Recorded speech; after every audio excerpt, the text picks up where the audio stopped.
샬롬 삼국지 2권 8번째.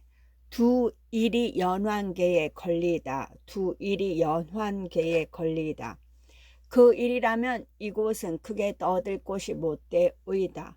제 초사에 가서 조용히 말씀드리겠소. 왕윤이 문득 안색을 바꾸고 여포에게 말했다. 기니 할 말이 있다는 듯한 표정이었다.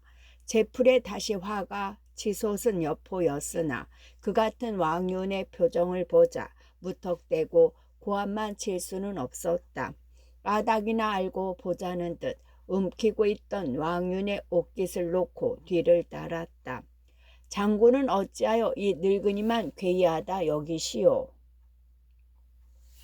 자기의 집에 이르러 말을 내린 왕윤은 여포를 후당으로 인도한 뒤 오히려 따지듯 물었다. 누가 와서 그러는데 사도께서 친히 전거를 내어 조선을 승상부로 보냈다 했소. 그렇다면 그게 무슨 까닭이오? 여포가 아직 화가 더 풀린 목소리로 왕윤의 물음을 받았다. 그러자 왕윤은 답답하다는 듯 말했다. 그건 장군이 몰라 하시는 말씀이오. 아무렴은 이 늙은이가 장군을 욕되게 할 리가 있겠소. 그럼 무엇 때문이오? 일은 이렇게 됐소이다.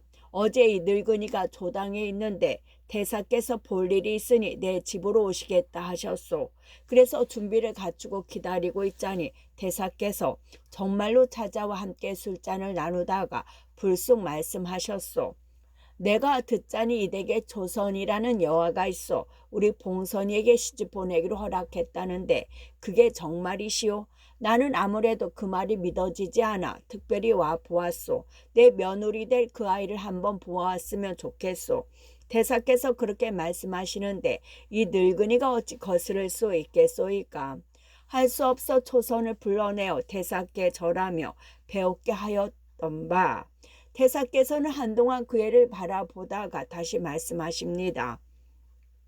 오늘이 마침 좋은 날이니 내가 돌아갈 때 이 아이를 데려가 우리 봉선이와 짝지어 주겠소. 그러니 장군도 생각해 보시오. 다른 사람도 아닌 대사께서 친히 오셔서 그렇게 말씀하시는데 망설일 게 무엇이겠소. 곧 수레를 준비시켜 그 아이를 승상부로 보낸 것인데 그게 어떻게 잘못 전해진 모양이오.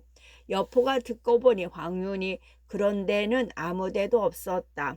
거기다가 동탁이 조선을 데려간 것도 자기와 혼인을 시키기 위함이라 하지 않는가.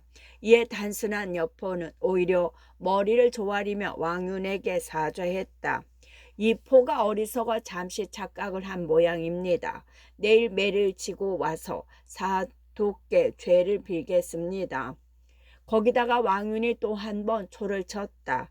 장군의 부중으로 보낸 딸 나이에 장염, 경대 등속이 약간 있습니다. 일이 이렇게 되었으니 빨리 보내도록 하겠소이다. 다시 말해 혼숙감은 직접 여포에게로 보내겠다는 뜻이었다. 더욱 왕윤을 의심할 수 없게 된 여포는 거듭 앞날의 장인에게 감사하고 왕윤의 집을 물러났다. 그 길로 돌아간 여포는 밤새도록 눈으로 동탁의 부름을 기다렸다. 왕윤의 말대로라면 동탁은 그날 밤 안으로 자기를 불러 조선과 짝을 짓게 해주어야 했다. 그러나 날이 훤히 밝도록 동탁은 여포를 부르지 않았다. 그제서야 여포는 더러 의심이 났다. 날이 밝는 대로 자기의 방을 뛰어나가 동탁이 기거하는 중당 쪽으로 가보았다. 아직 새벽이라 사방은 고요했다. 그 고요함이 더욱 수상쩍어 여포는 곧장 중당 안으로 뛰어들었다. 안에는 일찍 깨어난 동탁의 시첩 몇이 서성거리고 있었다. 대사께서는 여기 계시냐? 여포는 그들에게 다가가 누구에게 할 것도 없이 물었다. 그 가운데 하나가 입을 삐죽이며 대답했다. 어젯밤에 태사께서는 새로운 계집 하나를 얻어 함께 잠자리에 드신 뒤 아직 일어나지 않으셨습니다. 그 말에 여포는 이미 일이 어떻게 되었는지 짐작이 갔다. 그러나 한 번 더 확인할 양으로 버럭 소리를 질러 물었다. 그 새로운 계집이 누구라더냐? 저희들이 어떻게 알겠습니까만 이름만은 태사께서 조선이라 부르시는 것 같았습니다. 일은 끝내 마음 조이던 대로 되어버린 것이었다. 그 말을 듣는 순간 여포는 솟구치는 분노로 눈앞이 다 캄캄했다. 아무리 호색한 동탁이라지만 그래도 자신은 명세 그 아들이고 조선은 며느리감이 아닌가. 이에 분노로 눈이 먼 여포는 곧바로 동탁의 침실이 있는 곳으로 갔다. 그리고 방 뒤쪽 난간 쪽에 숨어 방 안을 훔쳐보았다. 그때 조선은 이미 일어나 창가에서 머리를 빗고 있었다. 더럽혀진 몸을 슬퍼하지도 못하고 하염없이 창밖을 내다보며 빗질을 하고 있는데 문득 창 아래 못의 사람 그림자가 하나 얼른거리는 게 보였다. 고요한 물결에 비치는 인물을 살피니 몸집이 크고 머리에는 속발관을 얹은 것이 바로 여포 그 사람이었다. 뒷문 곁에 바짝 붙어선 것으로 보아 방 안을 훔쳐보고 있는 게 틀림없다고 생각한 조선은 이때라 여겼다. 두 눈썹을 장특 찌푸리고 슬픔과 근심에 젖은 표정을 지었다. 결코 자기의 신세를 기뻐하는 이의 자태가 아니었다. 그러다가 다시 향락수건을 꺼내 두 눈을 찍었다. 처음에는 신웅이었으나 가만히 자신의 가련한 처지를 생각하니 정말로 눈물이 났다. 그 모양을 훔쳐보고 있던 여포는 괴로웠다. 특히 그 눈물이 자신을 향한 것이란 짐작이 들자 동탁에 대한 분노는 한으로 뼈에 사무쳤다. 하지만 여포 또한 한때나마 대국을 주도한 인물이라 몸을 움직임이 가볍지 아니했다. 당장 뛰어들면 동탁 하나를 죽이는 것은 어렵지 않았으나 그 뒤가 막연했다. 서량에서 따라온 동탁의 신복 장수들과 모사는 하나로 뭉쳐 주인의 원수를 갚고자 달려들 것이고 동탁에게 빌붙여 해놓은 짓이 있으니 조정의 예신하들은 그들대로 자기를 받아줄 것 같지 않았다. 쫓기는 신세가 되고 말기 십상이었다.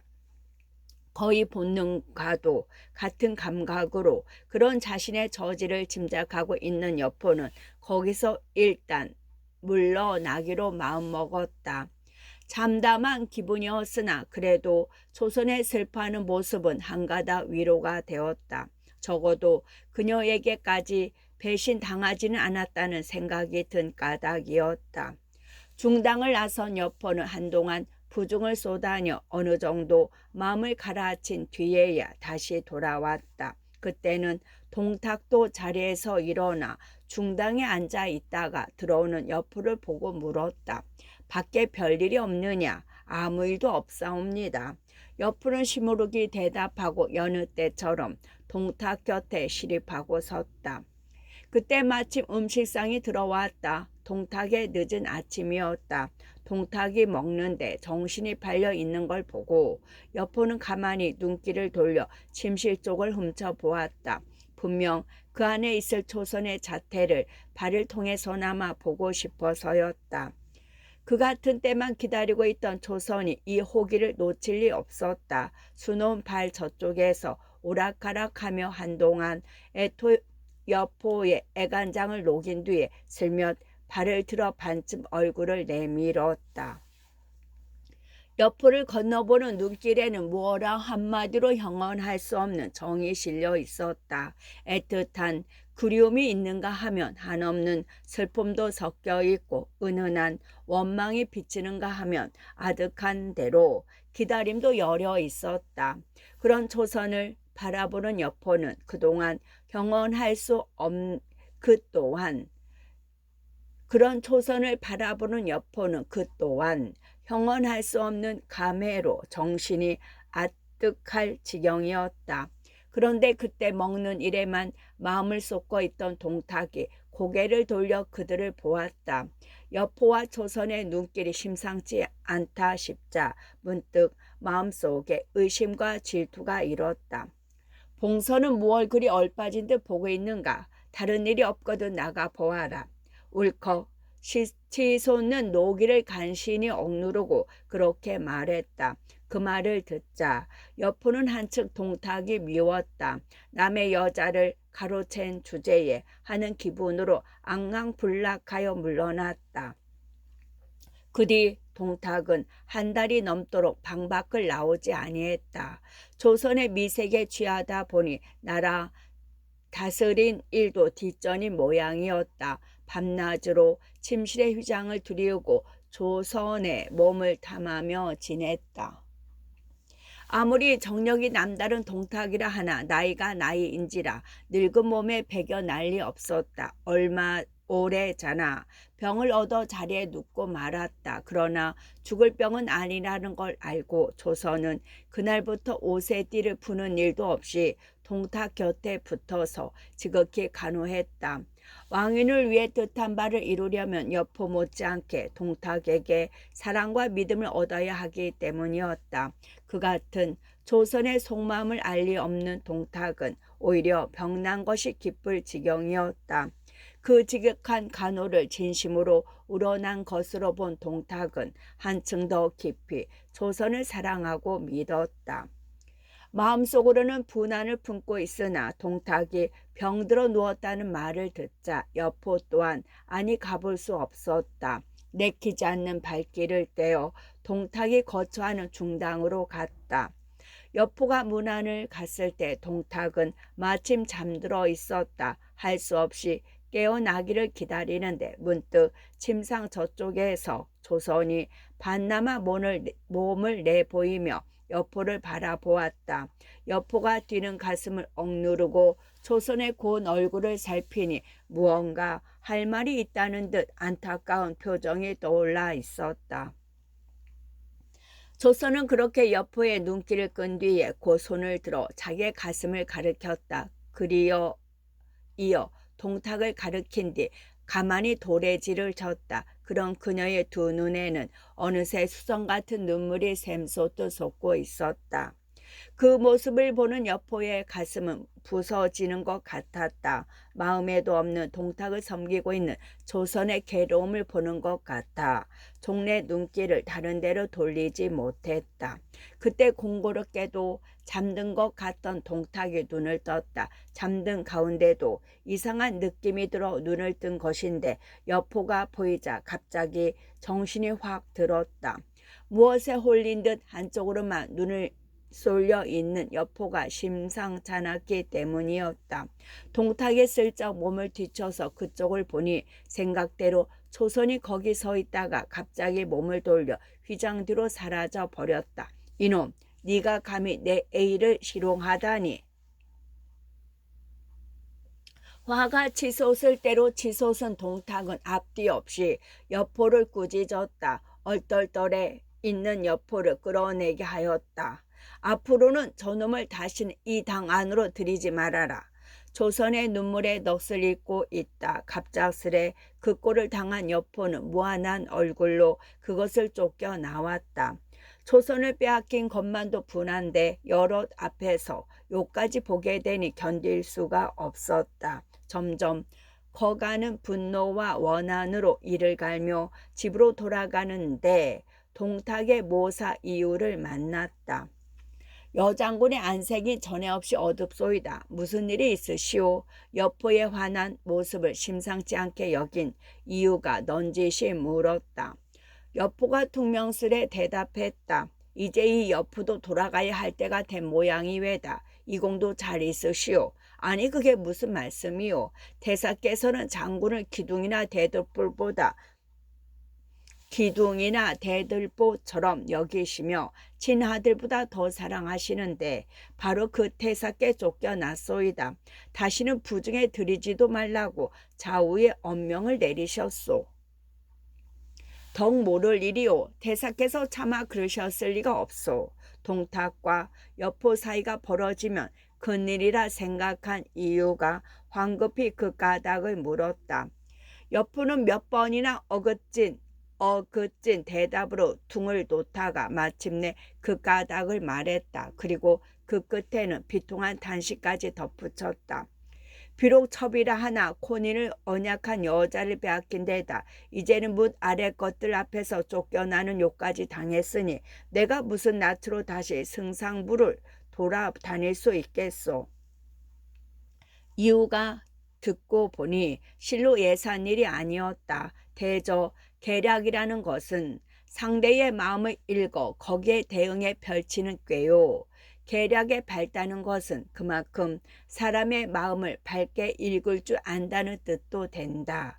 비록 좋은 꾀보다는 나쁜 꾀를 더 자주 내는 이유지만 사람의 마음을 밝히 아는 데는 역시 남달랐다.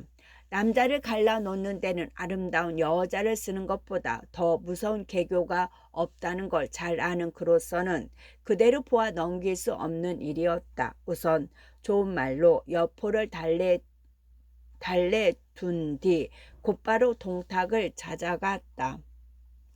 대사께서는 전화를 얻고자 하시면서 어찌 작은 잘못으로 그토록 온 후를 꾸짖으셨습니까? 만약 저 사람이 마음이 변한다면 대사는 그대로 어그러지고 말 것입니다. 이유가 그렇게 말하자 동탁도 버뜩 정신이 들었다. 지난 공뿐만 아니라 앞으로 웅지를 펴기 위해서도 여포는 그에게는 없어서는 안 될 사람이었다. 조금 전에 그 맹렬한 분노도 있고 황망히 이유에게 물었다. 그럼 이제 어떻게 하면 좋겠느냐? 내일 아침 여포를 불러들이시어 금과 비단을 내리시고 좋은 말로 어루만져 주십시오. 그는 단순한 사람이라 그렇게만 해도 달리 큰일은 없을 겁니다. 동탁은 이유의 말을 옳게 여겼다. 다음 날로 사람을 보내 여포를 불러들이고 부드러운 말로 달랬다. 어제는 내가 병중이라 제정신이 아니었다. 그로 인해 함부로 말하다 네 마음을 상케 한 것이니 너무 새겨 듣지 말라. 그리고 황금 10근과 비단 20피를 내렸다. 여포도 별로 고집 부리지 않고 동탁의 뜻을 받아들이니 일은 얼른 보아서 원만히 해결된 것처럼 보였다. 하지만 귀신 같다는 이유도 그 일에서는 헤아리지 못한 게 있었다. 그 하나는 여포가 초선에게 품은 열정의 크기였다. 겉으로 드러난 것 외에 깊은 내막을 모르는 이유는 그것이 젊은 여포의 일시적인 혈기라 생각해 그 정도로 달랠 수 있다고 믿었다. 다른 하나는 초선의 정체였다. 그저 좀 행실이 나쁜 시첩으로만 보고 그 일 뒤로는 조심하리라 여겼다. 그러나 아무 일 없는 듯이 보이는 것과는 달리 여포의 가슴 속에 있는 열정의 불길은 갈수록 세차게 타올랐다. 몸은 동탁의 좌우에 있어도 마음은 언제나 조선에게로만 달리고 있었다. 거기다가 조선에 드러나지 않는 유혹도 집요했다. 먼 빛으로라도 여포의 눈길을 의식하면 어떻게든 어김없이 그 마음을 흔들어 놓고 말았다. 그런 내막이니만큼 일이 다시 터질 것은 정한 이치였다. 동탁이 병이 나 조당에 들기 시작하고 얼마 안 된 때였다. 하루는 동탁이 헌재와 함께 긴 얘기를 나누게 되었다. 언제나 창을 잡고 동탁을 호위하던 여포였으나 동탁이 전자와 함께이니 그날만은 곁에 갈 수가 없었다. 할 수 없이 대전 밖에서 기다리는데 갑자기 조선이 생각났다. 전자와 동탁의 얘기가 길어질 것 같으니 그 틈을 타서 조선과 단둘이 만날 수 있을 것 같았다. 그러자 여포는 더 참지 못하고 화극을 낀 채 대궐을 빠져나와 말 위에 올랐다. 급한 마음으로 모니 말은 나는 듯 달려 승상부에 이르렀다. 문 앞에 말을 맨 여포는 조선을 찾아 똑바로 후당으로 뛰어들었다. 장군께서 어쩐 일이십니까? 조선의 짐지 놀란 채 물었다. 여포가 불타는 듯한 눈길로 조선을 바라보며 대답했다. 그대를 만나고 싶어서 억지로 틈을 냈소. 대사께서는 어디 계십니까? 그는 지금 폐하와 말씀을 나누는 중이요. 어쨌든 묻고 싶은 게 있어. 하고 싶은 말, 듣고 싶은 말이 태산같이 쌓인 여포였다. 언제 동탁이 오전을 나와 자기를 찾을지 모르는 일이라 장소를 가리지 않고 급한 얘기부터 꺼냈다. 조선은 긴 얘기를 듣지 않아도 앞뒤를 짐작할 만했다. 교태로 눈짓으로 옆으로 후려 넋을 뺀 뒤 속삭이듯 말했다. 장군은 후원에 있는 봉의정에 가서 기다리십시오. 그곳은 후비진 곳이니 번다한 이목을 피할 수 있을 겁니다. 저도 곧 그리로 가겠습니다. 그러자 여포는 여전히 장을 낀 채 후원으로 달려갔다. 여포가 두근거리는 가슴으로 정자 아래 구부러진 난간에 기다리고 한참 만에 새롭게 단장을 마친 조선이 나타났다.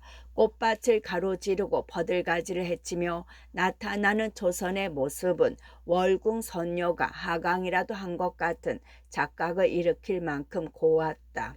여포는 그 같은 조선을 동탁에게 가로채인 게 새삼스레 한이 되었다. 그러나 더욱 여포를 격동시킨 것은 여포의 소매를 잡고 흐느끼며 덜어놓는 조선의 하소연이었다. 제가 비록 친딸은 아니었지만 왕사도께서는 그와 다름없이 사랑해 주셨습니다. 한번 장군을 배웠고 쓰레박이나 비처럼 기추는 아내가 스스로 낳초하는 말 비처럼 장군의 사람이 되어 일상 곁에서 모실 것을 허락받으니 저의 평생 소원이 이루어지는가 싶었습니다. 그런데 누가 알았겠습니까? 동태사가 옳지 못한 마음을 품고 접을 장국에 넘겨준다고 속여 이리로 데려온 뒤 이 몸을 더럽히고 말았습니다. 하오나 접이 기쁜 한을 품고서도 죽지 못한 것은 장군께 이 억울한 사정 한마디 엿주지 못하고 영영 이별하게 된 일이 두려워서였습니다. 다행히도 욕을 참고 살아 견딘 보람이 있어 이제 이렇게 장군을 배우게 되니 접의 바람은 이로써 모두 이루어진 것이나 다름없습니다. 이 몸은 비록 더럽혀져 장군 같은 영웅을 다시 섬길 수 없게 되었사오나 바라건대 장군 앞에서 죽어 생전에 우러르고 그리던 뜻이나 밝히고자 할 따름입니다. 부디 장군께서는 만수무강하시고 무한한 복록을 누리시옵소서. 말을 마친 조선은 홀연 구부러진 난간을 기어오르며 꽃이 핀 연못으로 몸을 던지려 했다. 여포가 황망히 그런 조선의 옷자락을 잡으며 말했다. 잠깐만 기다리시오. 그대의 매운 뜻은 내 이미 오래전부터 알고 있었소. 다만 함께 말을 나눌 기회가 없었을 뿐이요. 그러는 여포의 눈에는 감동의 눈물이 샘솟듯 했다. 그에게도 처첩이 있었으나 이름 없는 무장 시절에 얻어 배움과 예절이 없거나 아니면 동탁의 수하에 든 뒤 힘과 위세로 억눌러 뺏은 여자들이었다. 한 번도 여인과 진실되고 애틋한 정을 나누어 본 적이 없는 여포에게 조선은 첫정이나 다름없었다. 그 조선이 죽음으로 진심을 밝히려고 드니 여포가 어찌 감격하지 않겠는가. 그러나 조선은 짐짓 여포의 손을 뿌리치고 죽기만을 고집했다. 접은 이 세상에서는 장군의 사람이 될 자격이 없는 몸이옵니다. 다만 다음 세상을 기약할 따름입니다.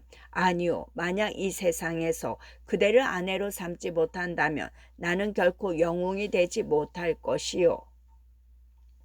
여포가 한층 격앙되어 소리쳤다. 그제서야 조선은 한동안 눈길로 여포를 올려다 보다가 애원하듯 말했다.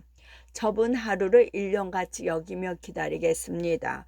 불쌍히 여기시어 하루속히 구하여 주옵소서. 조선이 그렇게 뜻을 바꾸는 걸 보자 여포는 비로소 안심이 되었다. 그러나 안심이 되기 무섭게 동탁 생각이 났다. 언제 어전을 물러나와 자신을 찾을지 모르는 일이었다. 내 어찌 그걸 모르겠소. 하지만 아무런 말 없이 이리로 온 길이라 동탁 그 늙은 도적이 의심할까 두렵소. 이만 가야겠소. 여포는 그렇게 말하며 돌아갈 채비를 했다. 하지만 조선이 참으로 바라는 것은 동탁이 의심을 하고 급히 돌아와 두 일이 사이가 완전히 벌어지게 되는 일이니 여포를 그대로 놓아 보낼 리 없었다. 옥으로 깎은 듯 고운 손을 들어 여포의 옷깃을 잡으며 원망스러운 듯 속살거렸다. 장군께서 이토록 그 늙은 도적을 두려워하신다면 접이 어찌 밝은 날을 바랄 수 있겠습니까? 늙은 도적이 원체 세력이 커서 조속히 도모하기는 어렵소. 천천히 좋은 계책을 세워 도모할 것이니 기다려 주시오. 조선의 충동질에도 불구하고 여포는 그렇게 말하며 장을 들고 떠나려 했다. 더 강하게 충동질하지 않고는 잡아둘 수가 없을 것 같았다. 이에 조선은 이번에는 약간 빈정대는 듯한 말투까지 섞고 여포의 남다른 자부심을 건드렸다. 접은 비록 규중 깊이 있으나 장군의 높으신 이름은 우레가 귀를 떨쳐 울릴 듯 들었습니다. 모두 말하기를 당세에 으뜸가는 인물이라 하였는데 오히려 남의 다스림을 받고 있는 줄 어찌 알았겠습니까? 장군께서 그러하니 아무래도 접이 밝은 애를 보기는 그런 것 같아 실로 아득할 뿐입니다. 그리고 다시 비오도 눈물을 흘리니 여포가 목석이 아닌 다음에야 어찌 격동되지 않으랴.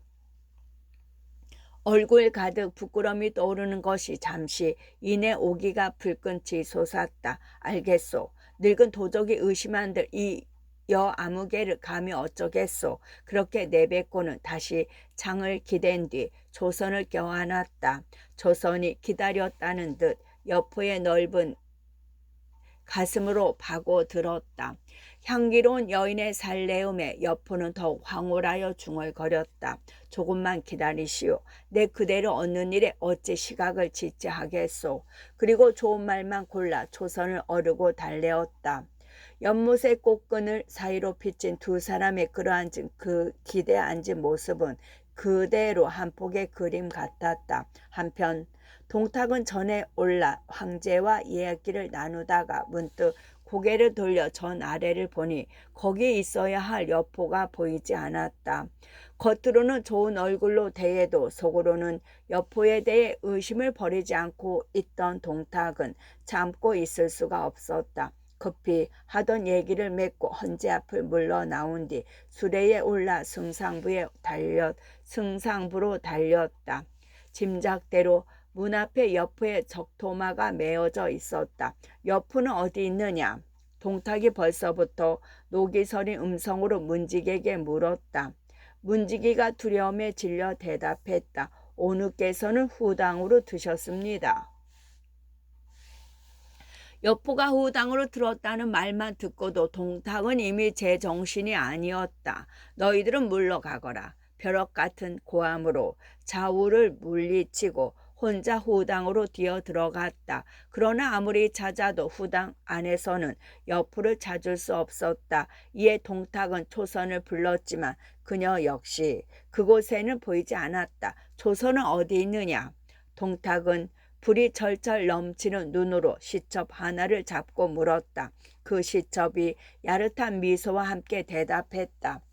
조선은 뒤뜰에서 꽃구경을 하고 있습니다. 그러자 동탁은 미친 듯 후원으로 달려갔다.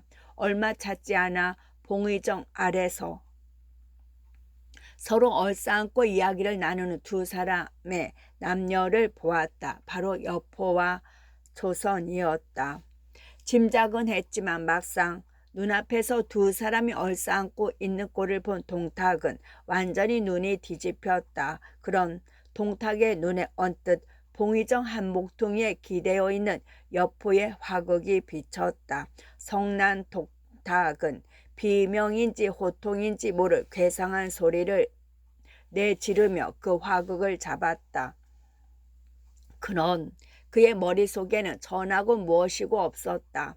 가장 소중한 것은 조선이었고 여포는 그 조선을 훔치려는 가증스러운 정적일 뿐이었다. 조선에게 홀려있던 여포에게도 동탁의 성난 외침은 들렸다. 얼른 조선을 놓아주며 돌아보니 동탁이 살깃진 얼굴로 화극을 들고 다가오고 있었다. 그 기세에 크게 놀란 여포는 조선에게 한 장단도 있고 급히 몸을 빼쳐 돌아나기 시작했다. 이놈 거기 서지 못하겠느냐. 동탁이 화극을 든 채 그런 여포를 뒤쫓으며 소리쳤다. 그러나